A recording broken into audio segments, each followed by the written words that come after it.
Pocketgameconsole RGB30 review. Is this square screen handheld worth it? Retro Handheld, October 13, 2020 for Huawei comments. Retro gaming handhelds have experienced a surge in popularity over the years, with many companies trying their hand at creating nostalgic experiences in portable form. Among these, Pocketty, a name often associated with budget retro handhelds, has gained attention for its experimental approach. The RGB30 console is one such experiment that has caught the eye of retro gaming enthusiasts. So, what's the deal with this wobbly square screen device? And does it really stack up against its more well-known competitors? Here's my take. The square screen, an unexpected trend. One of the standout features of the Pocketty RGB30 is its square 4-inch 7 True RP screen. Let me just say up front, if you're not into square screens, this might not be the console for you. But surprisingly, it works exceptionally well for retro gaming. Game Boy Color, and even Sega Genesis titles look fantastic on their screen. While square displays aren't the norm, they could very well become a trend among retro consoles, as they offer some unique advantages when it comes to classic gaming. The screen's resolution is a major selling point. At 7 True AP, it outshines many other retro handhelds in its price range. The sharpness is evident the moment you boot it up. It's like a little pixel-perfect window into gaming's past. The screen also enhances pixel art, making every tiny detail pop. For retro gamers who value image quality, this alone might be worth the purchase. Build quality, surprisingly solid. When I first held the RGB30, I was pleasantly surprised by the build quality. The matte plastic case, while not premium, feels solid in the hands, and the buttons and sticks are more than serviceable. In fact, I found them more comfortable than expected, especially given Pocketty's history of hit-or-miss quality control. That said, it's not without its quirks.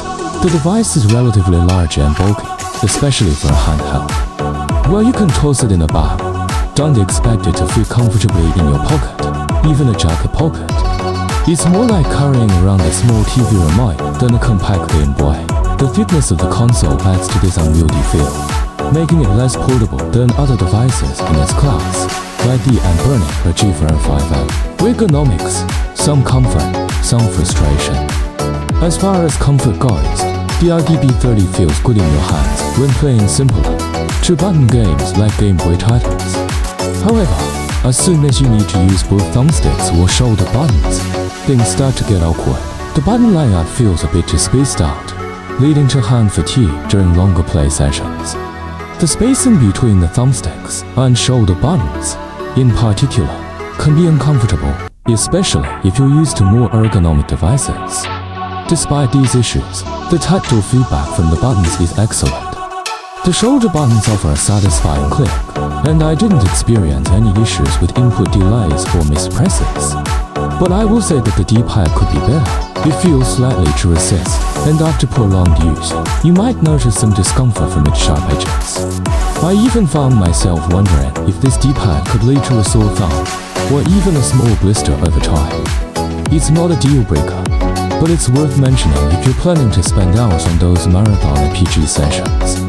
Performance, 2D bliss, 3D not so much. If you're looking to play classic 2D games, the RGB30 will deliver. From Game Boy to Sega Genesis, the console handles retro 2D titles with ease. The image scaling on the 7 True OP screen makes games look crisp and clean, and for retro purists, the console supports integer scaling. This means that the games maintain their original aspect ratios without any stretching, making pixel-perfect a reality. However, when it comes to 3D games, the performance dips. PlayStation 1 titles run decently, but pushing the system to emulate more complex consoles like Dreamcast or PSP can be a struggle. Some Dreamcast games are playable, but you'll notice frame skips and performance drops, which can ruin the experience.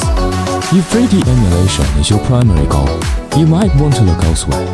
Software experience, Linux-based, with room for improvement. The Pocketty RGB30 runs on a Linux-based operating system, which can be both a blessing and a curse. On the plus side, the system is highly customizable.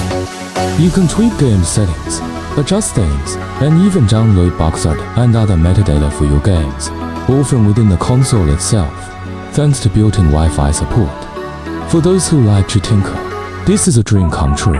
On the downside, the system isn't as polished as an Android-based device like the Retroid Pocket OS. The OS can be slow to build, and the sleep mode drains the battery much faster than I'd like. If you're coming from an Android handheld, where you can just turn it on and pick up where you left off days later, the RGB30s need to reboot every time you use it is a bit of a hassle. There's also the fact that the battery indicator has a tendency to be inaccurate, showing either full or empty without much middle ground. To be fair, Powkiddy has been rolling out firmware updates that address some of these issues, and it's even possible to update the system directly from the device. The interface has improved with these updates, and the addition of a scraper to download Boxer directly from the system is a nice touch. But it's still not as user-friendly as some of the more expensive handhelds on the market. Battery life could be better. The RGB30's battery life is adequate but not great. You can expect around 4 to 5 hours of gameplay on a full charge, depending on what you play.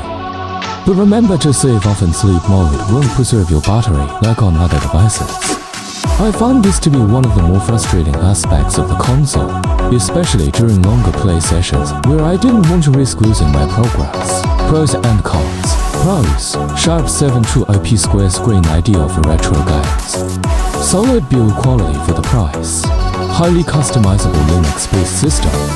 Great performance with 2D games like Game Boy and Sega Genesis. Supports integer scaling for pixel-perfect graphics. Wi-Fi support and scraper for downloading box art and metadata. Cons: ergonomics can be uncomfortable during longer sessions. Poor performance with 3D games like Dreamcast and PSP. Battery life could be better, especially in sleep mode. Inaccurate battery indicator.